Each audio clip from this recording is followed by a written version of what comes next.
Hi folks, welcome to the channel. Here we are, finally, a proper fight. Well, I say proper fight, well, it's not going to be a proper fight, it's going to be a one-way street. But because I like Jon Jones, he's my favorite UFC fighter, I thought I'll do a bit of analysis on this fight. Jon Jones versus Stipe Miocic. Let's break it down. Stipe has lost 4 times out of 20 fights, while Jon Jones has a single draw against Daniel Cormier and remains unbeaten. In terms of physical advantage, Jones is taller, heavier, has a longer reach, and is 5 years younger. Now, let's give credit where it's due. Stipe did beat Francis Ngannou back in 2012, but that was a long time ago. In their rematch in 2021, Francis knocked him out in the second round. We haven't seen Jones in the octagon for a while, but since Ngannou left the UFC, Jones has been taking it easy. I believe he'll have a relatively easy fight against Stipe. I'll be honest, I think Jones avoided Ngannou for a reason. In my opinion, Francis will have been a tough matchup for Jones, regardless. Jones is still my favorite UFC fighter. He brings excitement and has that killer instinct. He wants to finish the fights quick as possible. What I really admire about Jones is his confidence, his beliefs in himself, and shows no nerves or weakness.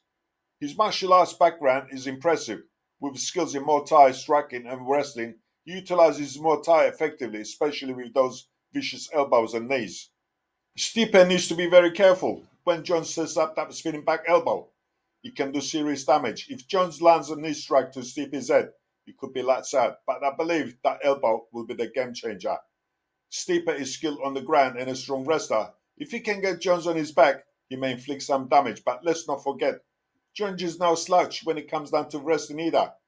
The fight could come down to who gets the other one on the ground first. However, Jones has a unique style that will keep Stipe at bay. He often employs a Bruce Lee style front leg. Is it oblique? They call it oblique or obstruction, blocking Stipe's advances by targeting his front leg. This tactic can wear down an opponent over time. I expect Jones to use this strategy frequently, studying Stipe and waiting for that perfect moment to strike.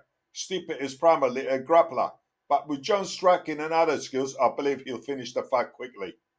My prediction, it won't last more than 3 rounds. I was initially leaning towards a stoppage in 2, but given Jones' long layoff, I'll go with a stoppage within 3 rounds.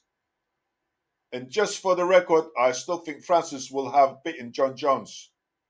So it looks like an easy night for Jones, and I can already hear Dana White celebrating his victory until Jones returns to the octagon next time. Thanks for tuning in, folks. See you next time.